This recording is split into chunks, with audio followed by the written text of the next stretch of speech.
A retired black nurse is driving home late at night when her car suddenly breaks down on a deserted mountain road, just hours before a storm warning is issued. With no signal and miles from town, she's terrified when a group of leather-clad bikers pulls up beside her. Everyone in town calls them criminals, the infamous Hell's Angels, but that night they risk their life to save hers. What starts as a moment of fear turns into a bond that will shake an entire community and lead to a miracle no one saw coming. Before we go back, let us know where you're watching from, and don't forget to follow, because tomorrow, I've got something you won't want to miss.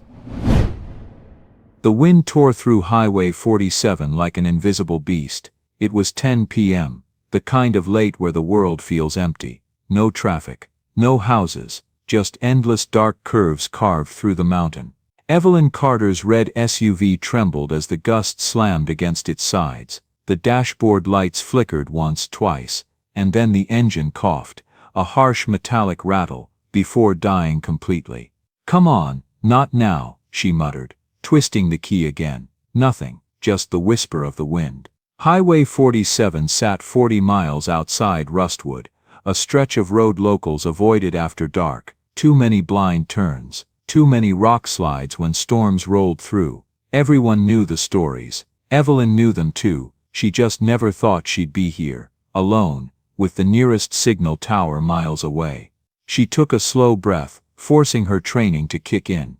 Retired nurse or not, panic never solved anything. She flipped on the hazard lights and stepped out into the wind. The cold air bit through her jacket as she reached into the back seat for a small orange emergency lamp, the one she always carried from her hospital days, and planted it on the asphalt in front of the car. Its light pulsed weakly in the darkness. Then she smelled it, that faint, sharp scent of burnt plastic. Under the hood, a thin blue spark jumped and hissed. A frayed electrical wire, whipping slightly in the wind, was arcing against the metal. One wrong surge, and it could ignite. Evelyn stepped back instinctively, eyes darting to the steep slope beside the road. If the rain came, and it would, soon this whole cliffside could give way. She needed help, and fast. But the night stayed silent. No headlights, no phone signal, just the echo of her heartbeat.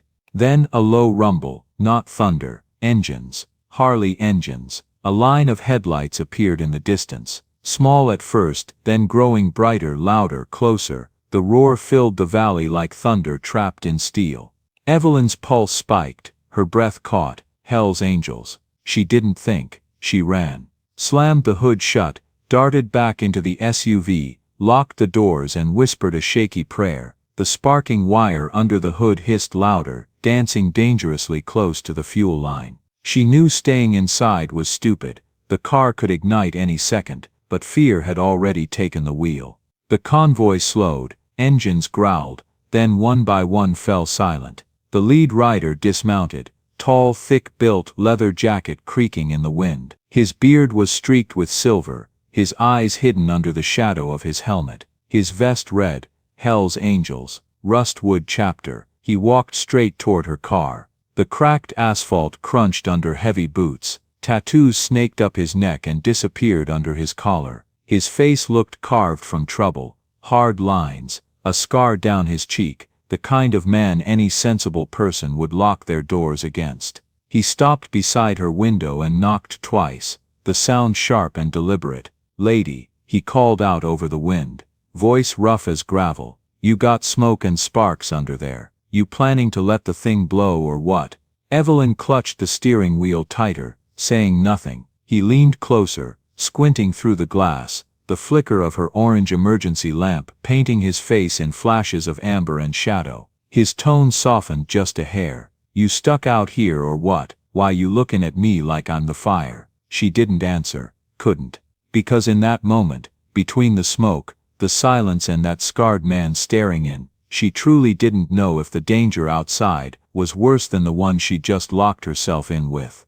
A few hours earlier, the world looked nothing like the dark storm that would come. The sun over Rustwood, Kentucky, glowed soft and honey gold, spilling across red brick buildings and telephone wires. The town itself was small, one main street, a handful of shops, the faint smell of biscuits and motor oil in the air. Inside Rustwood Memorial Hospital, the fluorescent lights hummed softly, and Evelyn Carter was finishing her volunteer shift. At 59, she carried herself with the calm precision of a woman who had spent a lifetime holding things together, broad-shouldered, straight-backed, with kind eyes that seemed to see through worry. Her silver-streaked hair was pulled neatly into a low bun. The hem of her pale blue cardigan brushed against her knees as she moved between patients.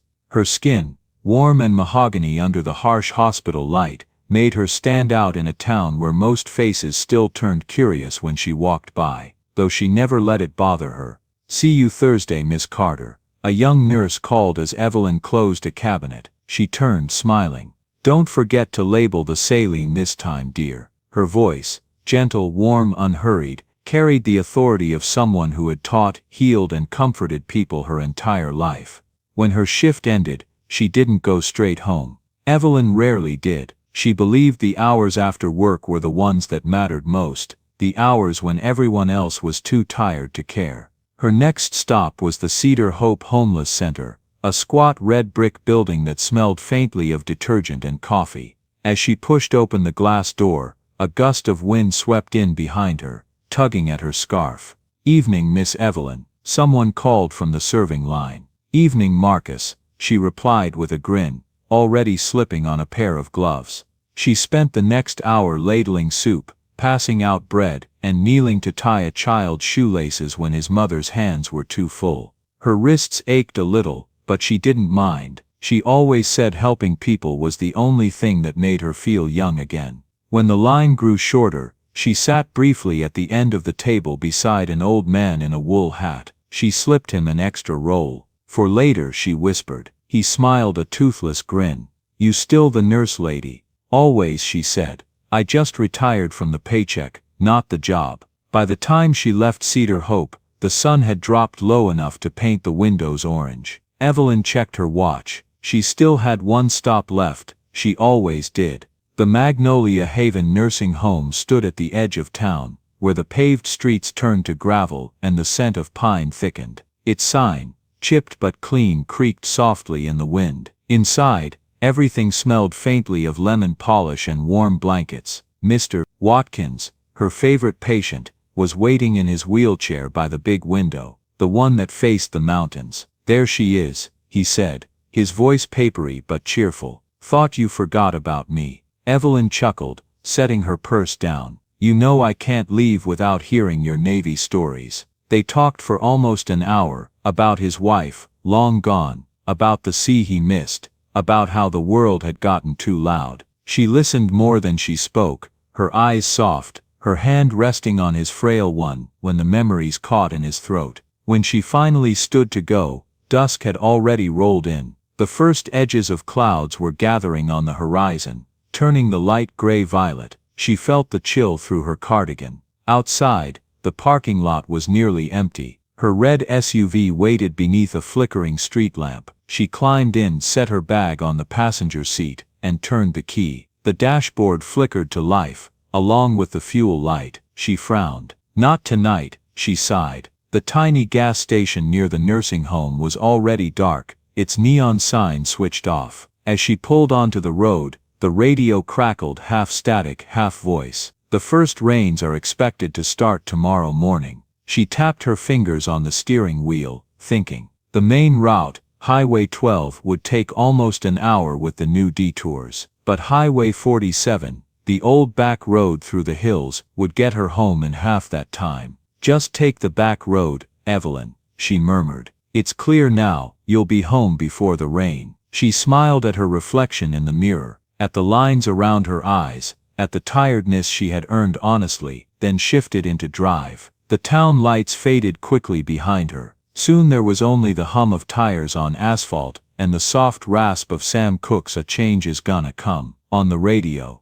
She hummed along quietly, her voice low and sweet, the same song her father used to sing, on long drives when the world was harder than it should have been. She didn't notice how the wind was rising. Out the windshield, the mountains stood like black shapes against a bruised purple sky. Tree branches swayed in warning, and somewhere far off, thunder rolled, distant, low, like the earth clearing its throat. Evelyn didn't worry, she'd seen worse storms in her lifetime. But as she drove deeper into the hills, the signal on her phone flickered and died, the road narrowed, the air grew colder, and though she didn't know it yet, the decision to take Highway 47, a choice made out of habit, fatigue, and a little misplaced confidence, would lead her straight into the night that would change everything. The wind screamed down the mountain road, howling through the pines like a warning no one could quite hear. Dust spiraled across the asphalt, and Evelyn Carter's small red SUV sat trembling under the onslaught, its hazard lights flashing helplessly against the dark. A thin coil of gray smoke rose from beneath the hood, faint at first,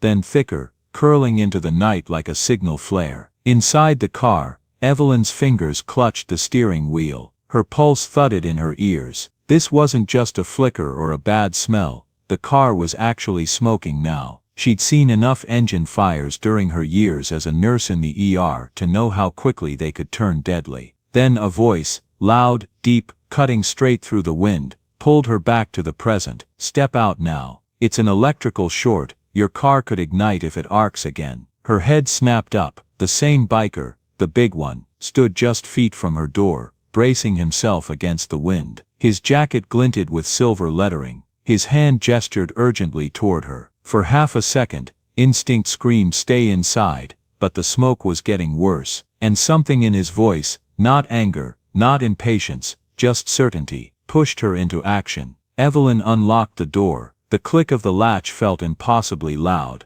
When she opened it, the wind slammed it back against her leg, nearly knocking her off balance. She stumbled, catching herself on the frame. Before she could even steady her footing, the man was there, closing the space between them in 3 long strides. He didn't grab her, didn't shout again. Instead, he shrugged off his heavy leather jacket and draped it over her shoulders, firm but careful, the way a father might protect a child from the cold. Here, he said quietly, his voice rough but low, you'll freeze out here, ma'am. The warmth of the jacket hit her immediately, thick-lined, smelling faintly of smoke and pine and rain. It was the first moment all night she'd felt something other than fear. Then he turned toward the hood. Step back a few feet, he said. If that wire spits again, it'll throw sparks. I don't want you near it. He glanced toward his crew. Toby, keep the light steady. Brent, block the wind for her. The younger biker, Toby, maybe mid-20s, quick-eyed and lean, grabbed a flashlight and a small extinguisher from his pack. Another, Brent, moved instinctively to stand beside Evelyn,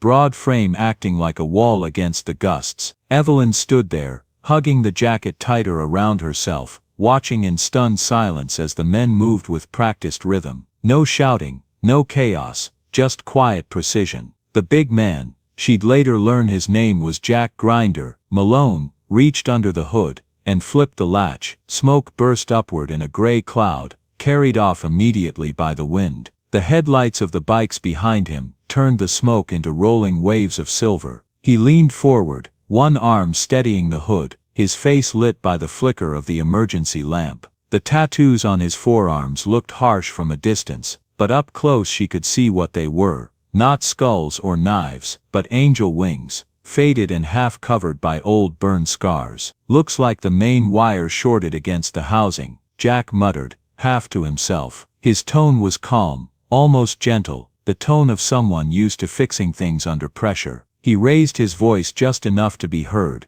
You want us to take a look, ma'am? We can patch it up, won't be pretty, but it'll get you off this hill. Evelyn hesitated. The wind whipped her hair across her face. The men surrounding her looked like trouble incarnate, leather, ink, metal, yet none of them made a move that wasn't respectful. The one holding the light had a cross pendant swinging at his neck. Another wore a patch that read Veterans Ride for Hope. She took a slow breath. If you really think you can fix it, Jack gave a short nod, a half smile under his silver beard. We'll make it run, ma'am. Don't worry. He slipped his gloves back on, the kind of thick riding leather that creaked softly when he moved, and began working the way only someone who knew exactly what he was doing could. He loosened the clamps on the battery with careful precision. No wasted motion, no panic. Every movement was deliberate. Toby, ground that line, he ordered. I don't want the arc hitting her fender. Yes, sir. The men followed his commands without question. The younger one crouched beside the car, the flashlight beam steady. Brent held the hood steady against the gusts. Jack found the damaged wire, blackened, frayed, its copper core exposed, and pulled it free of the hot housing. "There you are," he said quietly, like a doctor finding a wound. He unhooked a roll of electrical tape from his belt, and began wrapping the wire in tight, overlapping loops. Each motion was quick, sure, precise. Evelyn couldn't take her eyes off him. Everything about the man said rough, but his hands moved with care, steady, respectful, unhurried. She'd seen surgeons with worse bedside manners. The wind howled again, snapping branches overhead. Someone's flashlight flickered, then steadied. The group worked like they were built for this, the kind of teamwork that came not from training, but from trust. Finally, Jack tightened the last loop of tape and stepped back, wiping his brow with the back of his glove. "All right," he said, lowering the hood with a firm, careful thunk. "Try it now." Evelyn blinked, realizing she'd been holding her breath. She climbed back into the driver's seat, heart pounding. Her hands shook as she turned the key. The engine sputtered once, twice, then roared to life. For a moment, all she could do was stare at the dashboard, the hum of the motor steady and sure. Relief washed over her so hard it almost felt like tears. She looked up. Jack was standing there, arms folded, the faintest smile tugging at one corner of his mouth. "See, told you she'd start," he said. Evelyn exhaled shakily, laughing under her breath. "I can't believe it, thank you. I didn't think anyone would even stop." Jack tilted his head toward the horizon, where the dark clouds were gathering fast. The first low rumble of thunder rolled across the valley. "Storm's coming quicker than they said," he murmured. Then louder, "You can't stay out here. If the rain hits, this hill's gonna slide clean off the edge." He turned to his men. "We're taking her down to my place before it starts." Toby nodded, already packing the tools. Brent secured the hood. Evelyn hesitated. Her instincts still tugged at her. Every warning she'd ever been told about strange men and dark roads. But the way they moved, the way he'd given her his jacket without a second thought, had cracked something in that fear. "Are you sure?" she asked, her voice small but steady. "I don't want to trouble you." Jack gave a quiet, reassuring nod. "No trouble at all, safer than the alternative." He looked up the mountain, then back at her. "Rain like this, that slope's not gonna hold, trust me." Another gust of wind tore down the road, carrying the scent of wet pine and dust. The horizon flashed once with distant lightning. Evelyn clutched the jacket tighter, feeling its warmth. She nodded. "All right." Jack's expression softened, just a little. "Good, stay close behind me." He gave a short whistle, sharp and clear, and his crew moved instantly. Engines roared to life, headlights slicing through the dark. Jack swung onto his Harley, the chrome reflecting the flicker of her emergency lamp. He looked back once, gave her a small nod, then rolled forward. Evelyn followed, her SUV trailing behind the convoy of roaring bikes, their taillights glowing red like embers in the wind. For the first time that night, she didn't feel stranded. She felt watched over, and as the first drops of rain began to fall against the windshield, Evelyn found herself whispering under her breath, half in awe, half in disbelief, "Hell's Angels." Maybe not the hell part, after all. The ride down the mountain felt longer than it should have. The convoy of bikes led the way, their red taillights glowing like embers in the dark. Evelyn followed close behind, gripping the wheel as the wind howled through the trees. Every few seconds, lightning flickered somewhere far off, the kind that never quite made it to thunder. After 10 winding minutes, the road widened into a small clearing tucked between tall pines. A single cabin sat there, low-roofed, wooden, with a crooked porch and a faint golden glow seeping through its windows. Jack pulled his Harley up beside the porch and cut the engine. One by one, the others followed suit, until the night fell back into silence. The sudden quiet felt almost sacred after the chaos of the storm. Evelyn parked her SUV behind them. When she stepped out, the smell of pine, damp earth and motor oil filled the air. It wasn't unpleasant, it was honest, real. "This way," Jack said, his deep voice carrying easily through the wind. She followed him up the creaking porch steps. The boards groaned under her shoes, the sound oddly comforting. The wind clawed at the porch as Jack pushed the door open, the hinges giving a low, tired groan. Warm lamplight spilled through the crack like a promise. He stepped aside, one big hand on the frame. "Welcome to Casa Chaos," he said, his tone halfway between humor and apology. "Don't mind the name, it earned it fair and square." Evelyn hesitated only a second before stepping in. The warmth hit her first, a soft wave of wood smoke, cocoa powder, and the clean resin scent of cedar. After the raw bite of the mountain wind, it felt like walking into another world. The cabin wasn't big, just a square of wooden walls, a stone hearth, and furniture that had clearly lived longer than most relationships. But everything had a place. The boots lined by the door, the tools hung with military neatness by the back wall, old photographs, sun-faded, thumb-worn, gathered on a shelf beside a dented radio humming low blues through the static. Near the fireplace, a gray-muzzled dog lifted its head. Its eyes were soft brown marbles, reflecting firelight and mild curiosity. Its tail thumped once, twice, like it approved of her existence. Evelyn exhaled for what felt like the first real breath since the engine died. "He's beautiful," she said. "Rusty," Jack answered. "Thinks he owns the place. I just pay rent in kibble." He bent to scratch behind the dog's ears,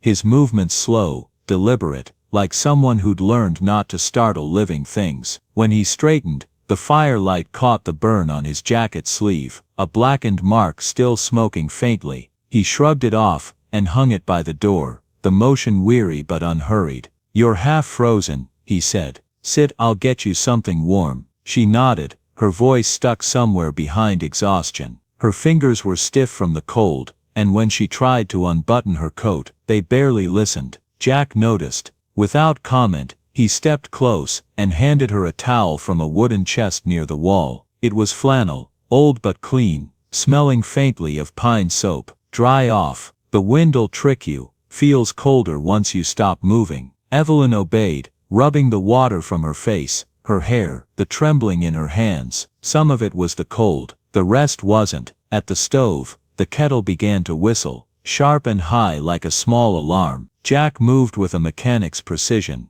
each gesture efficient, controlled. He poured cocoa into two mismatched mugs, dark liquid swirling with steam. The smell, chocolate, sugar, a hint of salt, filled the cabin like memory. He set one mug in front of her. "Sorry for the mess," he said, leaning on the counter. "Not every night we host angels." She let out a laugh she didn't expect, small, unguarded. "Angels, I think you've got that backward." "Maybe," he said, "but you don't survive up here without believing they show up sometimes, even when they're lost." Evelyn's hands wrapped around the mug. The heat seeped into her palms, up her arms, until it reached her chest. She hadn't realized how empty warmth could feel until now, how it could sneak past the ribs and thaw things you thought were gone. The cocoa was too sweet, but she didn't care. It reminded her of hospital nights, long shifts, cold corridors, the taste of vending machine chocolate, keeping her awake when compassion alone wasn't enough. Her eyes drifted to the cabin's quiet corners.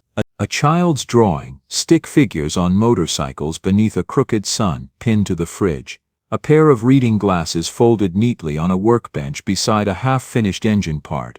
A photograph of Jack with a younger woman, and a girl, all smiles, all gone. It was a room built from memories and maintenance, worn but loved. Jack noticed her looking. He didn't speak, just turned back to stoke the fire. The flames leapt, painting his profile in gold and shadow. Minutes stretched. The storm outside rasped against the windows, wind singing low through the pines. Inside, the fire cracked and popped, slow as a heartbeat. Evelyn sat curled in a chair near the hearth. The armrests were smooth from years of use, the cushion sagging in a way that welcomed her weight. She cupped the mug in both hands, feeling it breathe warmth into her bones. Across from her, Jack sat in a rocking chair that looked older than he was. Boots off, sleeves rolled to the elbow, scars visible under firelight. He rocked once, twice, then let the chair still. The quiet between them wasn't awkward, it was earned. Finally, Evelyn spoke, her voice low, uncertain if it belonged here. "My husband used to say nights like this were good for thinking." Jack's eyes lifted from the fire. "Sounds like a smart man." He was, she said, smiling faintly. Army medic, met him in my first year as a nurse. He'd seen too much, but he carried calm like it was a tool. When everyone else panicked, he'd just breathe. Her eyes glazed slightly, reflecting the fire's dance. He made it home after his third deployment. 1 month later, a drunk driver hit him outside a pharmacy. The words landed softly, but they didn't fade. They lingered in the air like smoke. Jack didn't interrupt. Didn't say sorry, just listened, which somehow meant more. Evelyn breathed out, long and shaky. I went back to work after that.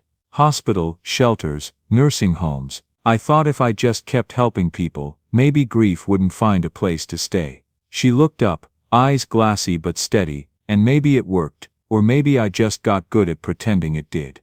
Jack leaned forward, elbows on his knees. His voice was low, gravel warmed by sympathy. That's one hell of a way to fight the dark. She smiled, a real one this time, soft but proud. What about you, Jack? You don't seem like the kind of man who hides from storms. He chuckled, almost to himself. Nah, storms and I have an understanding. He turned the mug in his hands, watching the light tremble across the surface. We were coming back from a memorial ride. For my brother, Mark. He went down on this same highway last year. Rain hit hard. Truck driver didn't even see him. Evelyn's hand tightened around her cup. I'm sorry, she whispered. Jack nodded once, the kind of nod that says he's heard those words too many times.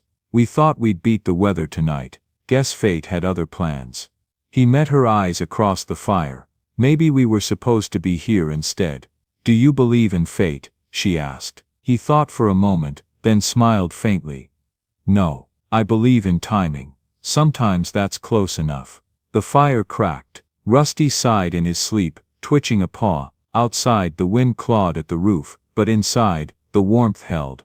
Later, Rusty lumbered over and dropped his head onto Evelyn's knee. She scratched behind his ear, laughing quietly. You're an old flirt, aren't you? Across the room, Jack stared into the flames, not seeing them, not really. His mug sat untouched beside him, steam long gone. You're thinking about your friend, she said softly. He nodded. Mark was one of the good ones, the kind people mistake for trouble. He rubbed his thumb along a scar on his knuckle, taught me half of what I know about bikes. We'd rebuild old Harleys, ride 'em till they fell apart, then start over. He used to say a machine's just a soul waiting for someone to listen to its rhythm. Evelyn smiled. Sounds familiar. Jack looked up, caught off guard, then smiled back. Small, real. He leaned back, exhaled slow. You probably wonder what a guy like me's doing out here. Patch on the vest, house in the woods. Folks see that and figure they know the story. Evelyn stayed quiet. Her silence said, I'm listening. 10 years ago, he began. I got arrested for armed robbery. The words dropped like stones into still water. Evelyn didn't move, only blinked, waiting. Walked into a gas station to grab smokes. He went on. Didn't know a guy with a ski mask had robbed it 2 minutes before. When the cops showed up, they saw me. Leather vest, tattoos, dirty from the shop. That was enough. His jaw tightened. Spent 6 months in county before they figured it out. Clerk admitted he never saw the guy's face. Just someone who looked like him. He let out a quiet, bitter laugh. Didn't matter. Paper already ran my mugshot. Job gone. Girl left. Town decided guilt was easier to believe than truth. Evelyn's voice was gentle but firm. That's why you live out here. He nodded. Out here no one asks who you were, only what you can fix. The fire popped, sending a brief shower of sparks up the chimney. Jack poked it with the iron rod. His face lit orange for an instant, then shadowed again. People see the patch, the beard, the scars. They make their own story. So I stopped trying to tell mine. The silence stretched again, not empty, but full of things neither knew how to say. Finally Evelyn asked, you ever think about leaving? Starting over somewhere new? He shook his head. Rustwood's home, even if home don't always want you back. A small grin ghosted across his mouth. Besides, I got my crew. They're rough, but they're family. We do charity rides, veteran fundraisers, help kids who don't get a fair shot. Folks just never see that part.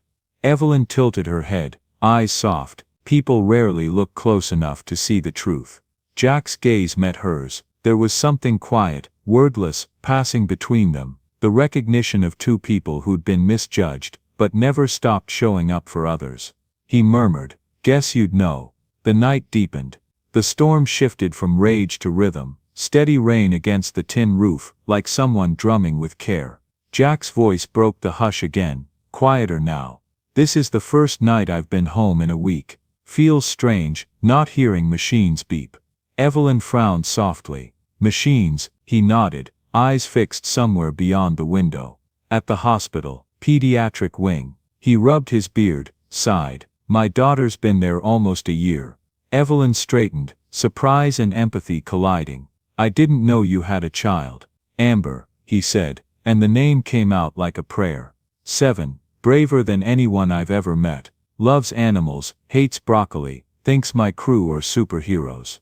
He smiled faintly, but it was the kind of smile that trembled at the edges. "She's got leukemia.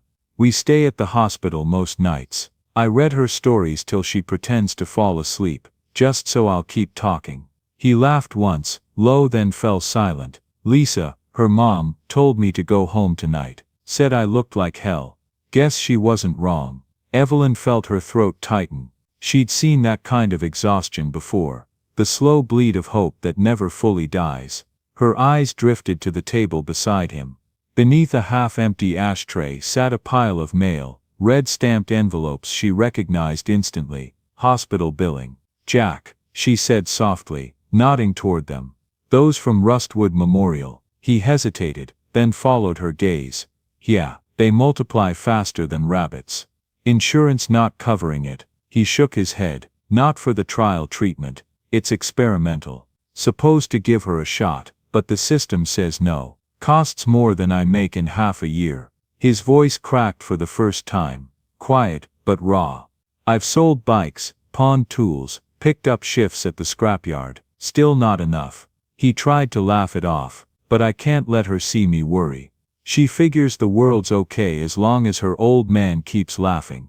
Evelyn's chest ached. She'd known dozens of parents like him. People who carried hope the way soldiers carried wounded friends, refusing to set it down. "Amber Malone," she said suddenly, the name tugging at her memory. "That's her full name." "Yeah," he said slowly, wary. "Why?" Evelyn's heart gave a sharp, impossible flutter. "I seen her file." Jack blinked. "Her what?"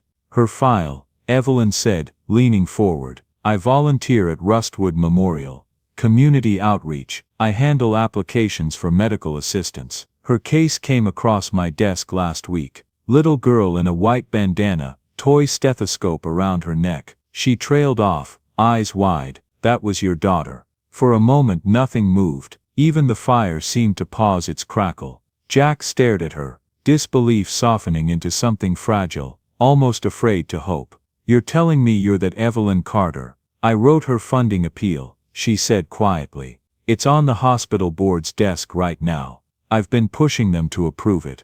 Jack leaned back, hand over his mouth. The lines around his eyes deepened, not from anger but from the sudden weight of possibility. He let out a shaky, incredulous laugh. "All this time, I've been cursing the system, and the whole damn angel was right there behind a stack of papers." Evelyn smiled, tired, warm, human. "Sometimes angels just look like nurses with bad coffee habits." The tension broke like a wave. Jack laughed, really laughed this time, a deep rough sound that filled the small cabin and seemed to push the storm back another inch. When the laughter faded, he looked at her with something like awe. "Maybe I was supposed to take Highway 47 tonight after all." Evelyn met his eyes. The firelight made them look younger, or maybe just less guarded. "Maybe we both were," she said. For a long moment, neither spoke. The world outside went on, wind in the trees, rain on the roof, the whisper of a dog's snore by the hearth, but inside, there was only quiet understanding. Two people who had walked through different kinds of storms, now sitting in the calm that comes after them. Not saved, not fixed, but seen. Jack stood at last, and fed another log to the fire. "You should rest," he said gently. "Weather's gonna howl till morning." Evelyn nodded, her gaze lingering on him. On the tired man who'd looked like danger under lightning, but turned out to be grace in leather. "Thank you," she said. He looked back over his shoulder, the corner of his mouth curving.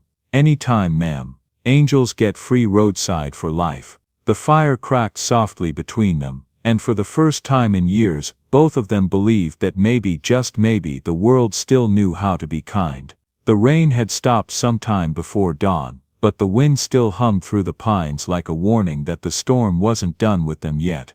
Mist drifted across the ridge, and the air was heavy with the smell of wet bark and earth. Evelyn stepped outside Jack's cabin, pulling her cardigan tight around her shoulders. Her SUV sat by the fence, gleaming faintly in the gray light.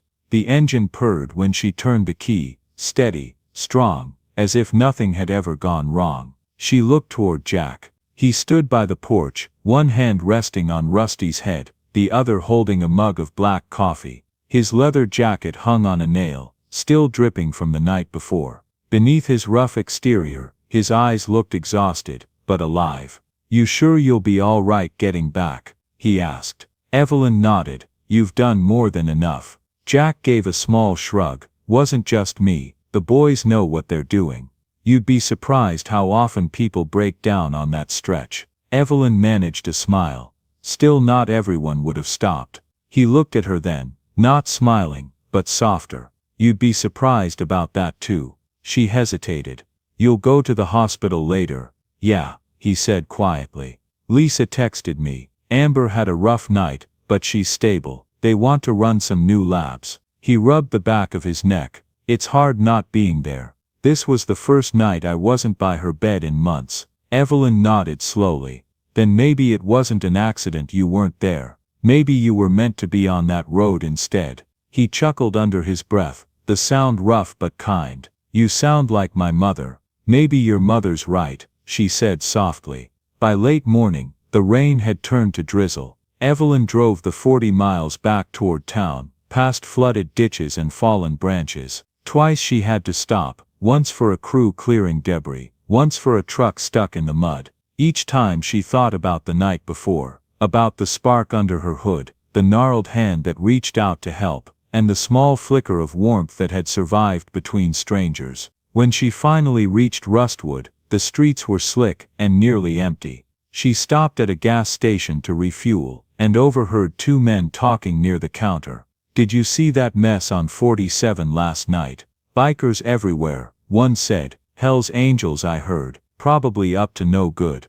The other man snorted. "Figures. They scare off more tourists than the weather does." Evelyn froze for a moment, the words settling cold in her stomach. She almost turned around to say something, almost, but then decided to save her strength. She had bigger work ahead. At St. Luke Baptist Church, Pastor Daniels was stacking hymnals when she entered. The room smelled faintly of coffee and lemon oil. Morning light slanted through the stained glass, painting red and blue on the pews. "Evelyn," he greeted, surprised. "You look like you didn't sleep." "Didn't," she admitted. "But I've seen something that kept me awake, and it wasn't fear this time." He smiled gently. "That sounds like a story." "It is," she said, sitting in the front pew, "and you're not going to believe it." She told him everything. The breakdown, the bikers, the old man with the silver beard who fixed her car, and the little girl in the hospital named Amber. When she finished, the pastor's brow was furrowed. "The Hell's Angels, you said?" "Yes," she answered. "The Rustwood chapter." He folded his arms. "Evelyn, those men have a record around here. There were police reports, fights, noise complaints, that kind of thing." Evelyn's eyes sharpened. "And yet they were the only ones who stopped for me." "I'm not saying they didn't help," the pastor said carefully. "But working with them might not sit well with the congregation." "Then maybe it's time the congregation got uncomfortable," she replied. Her voice was calm, but there was steel beneath it. "We preach about compassion every Sunday. Now it's our turn to prove we mean it." The pastor was silent, taken aback by her conviction. She reached into her bag, and placed a folder on the pew between them. The same file she had carried since last night.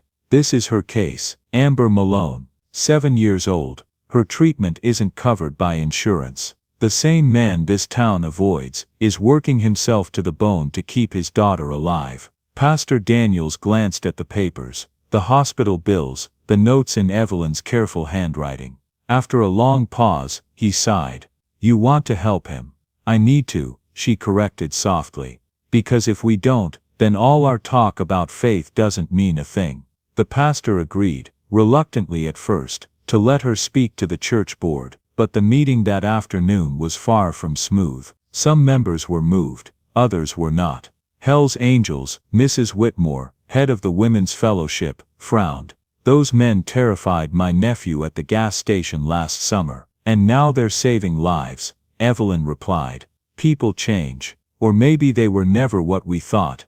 Itziek is in Porty bide, in Ulpec, Itziek is in Porty. Deacon Harris adjusted his glasses.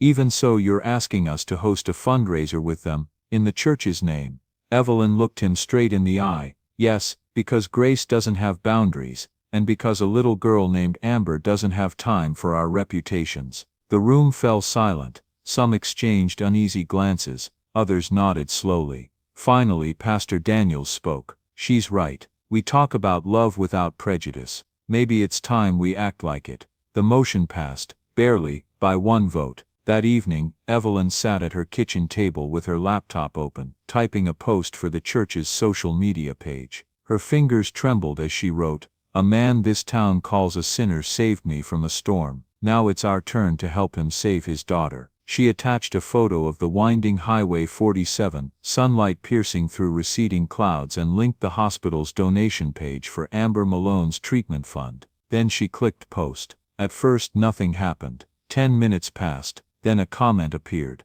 then another, from a biker group in Cedar County pledging $500, but not all were kind. Church money for criminals. One person wrote, "Next thing you know she'll be riding with them." Evelyn read every word, jaw tight but steady. She didn't delete the comments. She just whispered, "Lord, let the good ones speak louder." By midnight they did. The post had been shared over 100 times. The Rustwood Chronicle picked it up, running a headline the next morning: Highway Angels save retired nurse before the storm. Now she's returning the favor. Within 24 hours, local radio hosts were talking about it. Donations started coming in. A nearby biker chapter offered to provide food and music for a fundraiser. A veterans club pledged matching funds. Even Mrs. Whitmore showed up at Evelyn's door the next morning, with a tray of cookies and a quiet apology. "Guess maybe I judged too quick," she said. Evelyn smiled, tired but bright. "We all did, but it's not too late to fix that."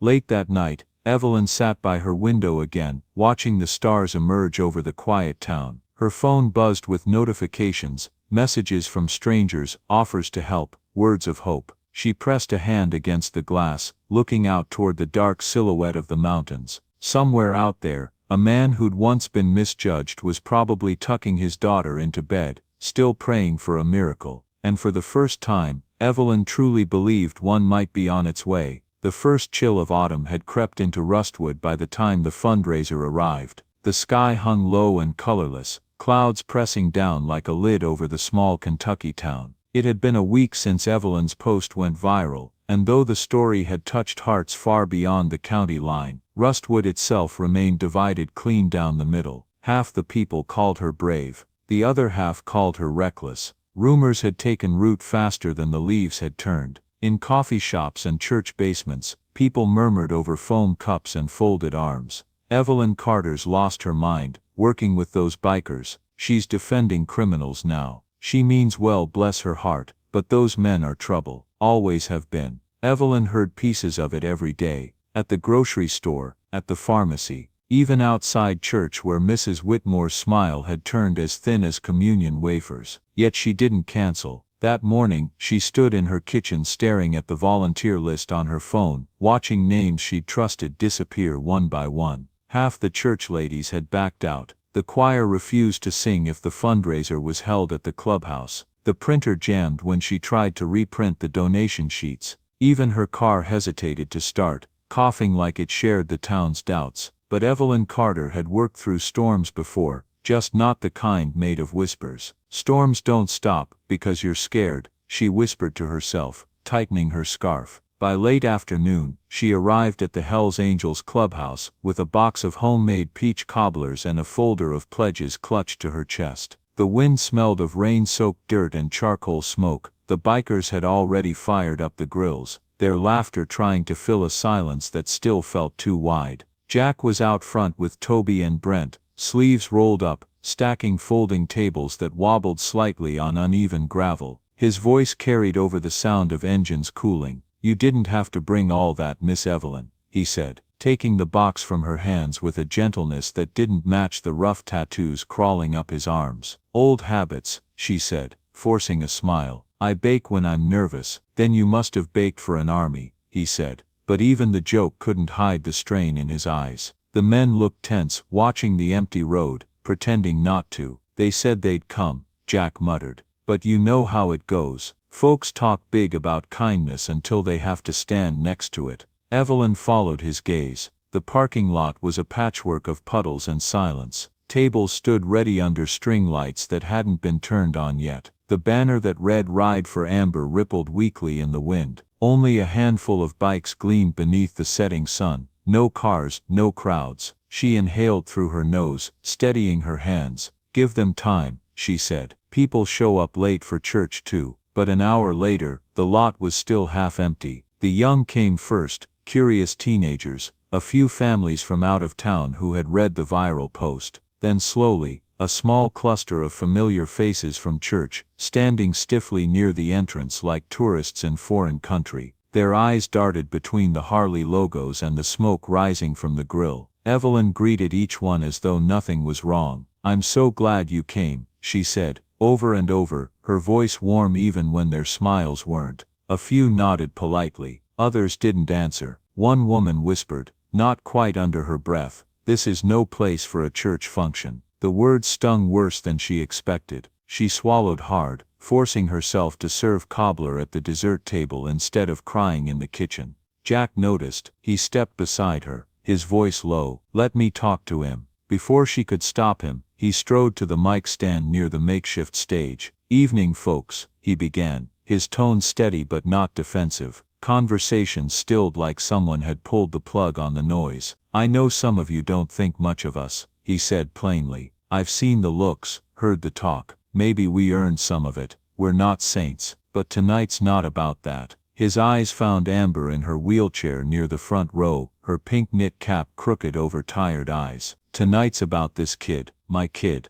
and the folks who showed up when nobody else had to." He pointed toward Evelyn. "She didn't care what patch was on my back. She just saw a father scared for his daughter. That's all any of us are asking for, a fair look." The silence that followed was deep enough to hear the rain starting again, faint but steady, then a slow clap from the back, then another, until the tension loosened, and the music picked up again. The choir joined tentatively, their soft gospel harmonies weaving into the country chords. For a moment things felt right, but it didn't last. Midway through the next song, a commotion broke near the entrance. 2 police cruisers had pulled up, lights flashing blue against the wet ground. 2 officers stepped out, talking to Brent near the gate. Evelyn's stomach dropped. "No," she whispered. Jack wiped his hands on a rag and walked toward them. "Evening, officers," he said. "You here to grab a plate, or to shut down a charity event for a sick kid?" Officer Brooks, broad-shouldered, sharp-jawed, looked unimpressed. "You're still on probation, Malone. You know the rules." "Probation ended 2 years ago," Jack said,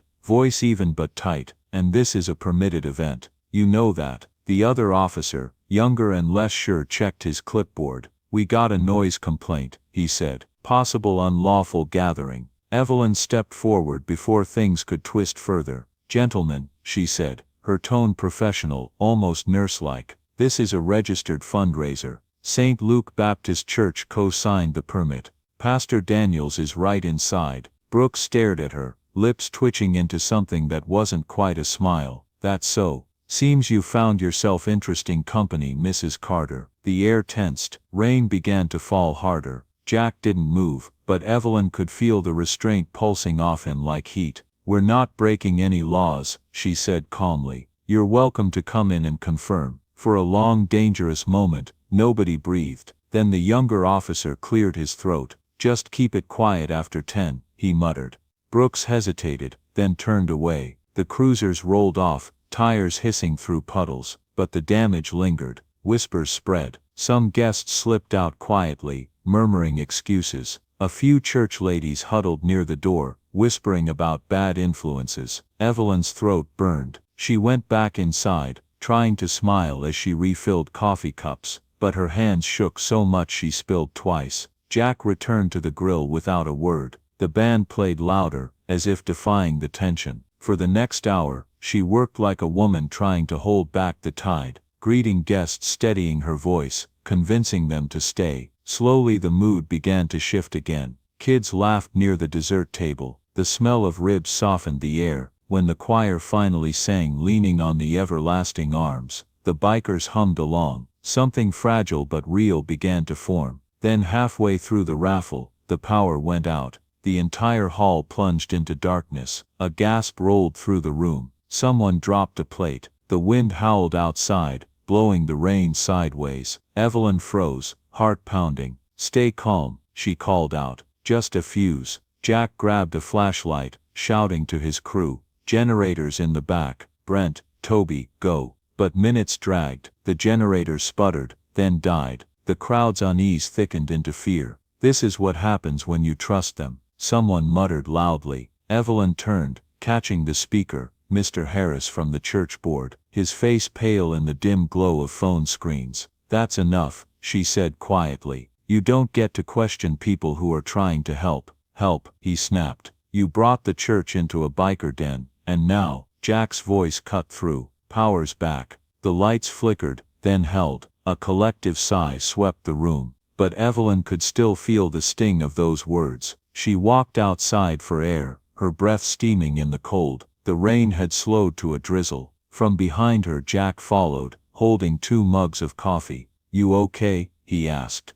She nodded, though her shoulders sagged. "They hate me for this." "Nah," he said softly. "They just don't know you yet." He handed her a mug. "Give 'em time. Folks come around slower than engines in winter." She almost laughed, but it came out as a sigh. Through the open door behind them, she could hear the faint sound of Amber's giggle. Pure, bright, cutting through the noise like a bell. It reminded Evelyn why she was here. "Let's finish strong," she said, squaring her shoulders. Inside, she took the stage. Her heart hammered, but her voice was steady. "When I broke down on Highway 47, she began, I thought I was alone. I was terrified. Then a stranger, someone this town has judged for years, pulled over and saved my life. Tonight I ask you to see what I saw, a good man doing what's right, even when the world refuses to see him that way." Her gaze found Jack in the crowd, standing behind Amber's wheelchair. "Sometimes angels wear leather and scars," she said softly. "And sometimes, grace rides a Harley." Silence, then a single clap, another, and suddenly the room was alive with applause that shook the rafters. The band launched into Amazing Grace, the choir joining in without hesitation this time. Even Mr. Harris sang, his voice trembling. The donation jars filled until they overflowed. Local shop owners pledged matching funds. A truck driver pressed $100 bill into Evelyn's palm, whispering, "For the little one." When Pastor Daniels finally stepped up to announce the total, $28,412, the room erupted.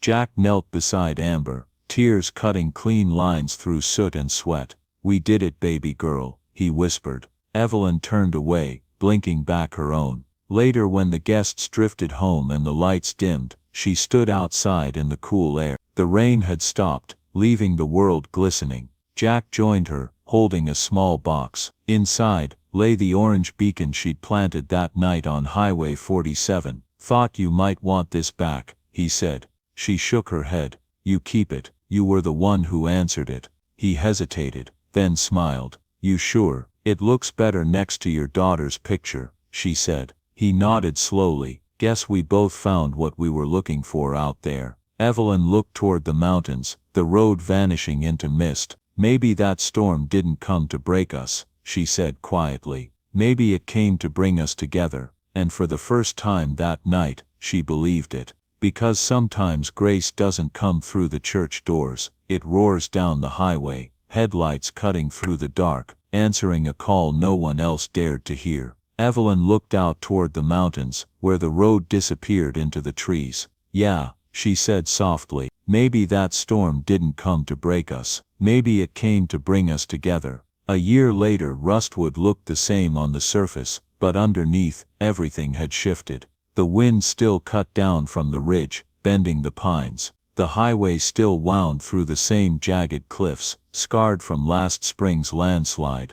But for the people who had lived through that storm, nothing about it felt ordinary anymore. They still remembered that night, the storm, the biker, the retired nurse, whispered like a local legend. Now, the night angels came down Highway 47. Evelyn Carter, though, never felt like a legend. She was back to her routines, volunteering at Rustwood Memorial, spending her mornings at Cedar Hope Shelter, and writing grant letters in the evenings. But the attention hadn't all been kind. Some folks had called her brave. Others, especially at church, said she'd gone soft on sinners. One woman even refused her pie at the Sunday bake sale, muttering, "Helping bikers now, huh? Maybe next you'll be praying with outlaws." Evelyn had smiled politely, but it stung. She'd lost friends that year, but she'd gained something deeper, a conviction that compassion shouldn't have borders. By early autumn, she'd almost stopped visiting the clubhouse, not because she didn't want to, but because every time she went, the whispers started again.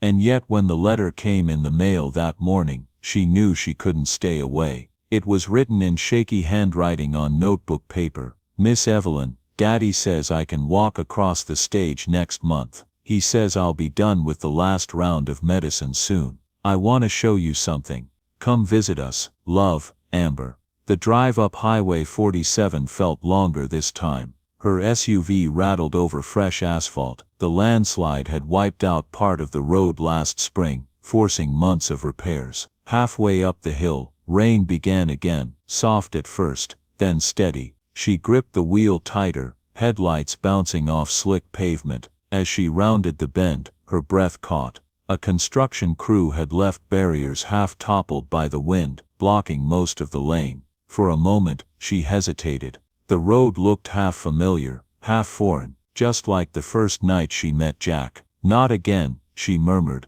pressing the accelerator gently. But this time, the rain didn't frighten her. It felt almost like home. By the time she reached the Hells Angels clubhouse, the place looked different, quieter, older, but still alive. The Hearts on Wheels banner fluttered over the porch, frayed at the edges. The bikes parked outside glistened under the rain light. She stepped out, clutching her umbrella against the gusts. Her joints ached more these days. 60 wasn't kind to knees that had seen decades of hospital shifts. The door creaked open before she could knock. "'Bout time you showed up," came a familiar gravelly voice. Jack stood there, same broad shoulders, same silver beard, but more lines around his eyes. He grinned. "Storms always bring you back, huh?" Evelyn laughed, shaking off her umbrella. "Maybe I just like dramatic timing." Inside, the clubhouse glowed warm with yellow light. The air smelled of motor oil, burnt coffee, and cinnamon candles, an odd mix that somehow fit perfectly. Amber was sitting on the couch by the fireplace, sketching something on a tablet. Her pink knit cap was gone, replaced by a tangle of curls, and a confident little smile. When she looked up, her whole face lit. "Miss Evelyn." Evelyn crouched down to hug her, wincing slightly, but smiling through it. "Look at you, you're taller. Dad says I grew 'cause I eat too much of your pie." Amber giggled. "Then I guess I'd better keep baking," Evelyn said, glancing up at Jack. He watched the two of them, his usual stoic expression softening. "She wanted to show you something," he said quietly. Amber handed over her drawing. It showed a winding mountain road, a red SUV, and 3 motor bikes, one leading the way. Above it, in shaky kid handwriting, "Highway Angels, Rustwood Chapter." Evelyn smiled, tears threatening again. But before she could speak, Jack sighed and leaned against the wall. "Amber's doing better," he said. "Doctors say remission's holding." He paused. "But the bills, they keep coming." Evelyn frowned. "Still," Jack nodded. "Trial coverage ended last month. Insurance wants to drop her again. They said they'll review the case, which means we wait and pray." The warmth in the room dimmed. For a long moment, only the crackle of the fire filled the silence. Evelyn took a deep breath. Then we fight again. Jack looked up. You've done enough, Evelyn. You've already given more than you owed. She met his eyes, steady, unwavering. I didn't do it because I owed you, Jack. I did it because you stopped that night, because you didn't drive by, because someone like you proved someone like me wrong about the world. He blinked, jaw tightening, emotion flickering behind his tired smile. Outside, the rain turned heavier. Thunder rolled faintly in the distance, soft, not violent, like an old memory returning to say hello. Amber ran to the window. Look, she said. Across the field, an orange glow flickered, a small beacon light, left by the road. The power crew's leaving markers, Jack said absently. But Evelyn stepped closer, watching the light pulse through the mist. No, she whispered. That's the same kind of light I used that night. Jack looked over, still got the old one. Thought about keeping it running for her birthday, as a kind of promise. She turned to him. A promise. He nodded, that no matter how bad it gets, there's always a way home. A few weeks later, Evelyn stood on stage again, not at the clubhouse this time, but at Rustwood's annual town fair. The mayor had invited her to speak, but half the audience didn't know she'd come for something else. She wore the leather jacket Jack had given her. Honorary angel, Nurse Evelyn. The murmurs started instantly, some approving, some not. She smiled, took the microphone, and said simply, "When I see that little girl running around again, I don't see a miracle that happened overnight. I see a community that learned to stop judging who deserves grace." She looked out at the crowd. "I see a town that finally remembered how to help." There was no applause at first, just silence, the kind that holds meaning. Then Amber, sitting in the front row, started clapping. One by one, others joined in. Bikers, nurses, parents, even those who had once turned away. And when Jack lifted Amber onto his shoulders, her voice rang out clear. "Daddy says angels don't fly, they ride." The laughter that followed was the kind that carried across years of misunderstanding. That evening, back at the clubhouse, the orange beacon still burned quietly behind glass. Evelyn traced her fingers along the plaque beneath it. Sometimes, the wind that scares you most is just trying to blow two hearts toward the same light. She turned toward Jack, who was adjusting Amber's new drawing on the wall. "You ever think we were meant to meet that night?" she asked. Jack smiled. "Nah, I think we were needed to." She laughed softly, shaking her head. Then, as thunder rolled far beyond the hills, the three of them stood together, a nurse, a biker, and a child who shouldn't have survived, watching that small orange light flicker through the glass. Not a miracle, just proof that goodness, even bruised and misunderstood, can outlast the storm. Join us to share meaningful stories by hitting the like and subscribe buttons. Don't forget to turn on the notification bell to start your day with profound lessons and heartfelt empathy.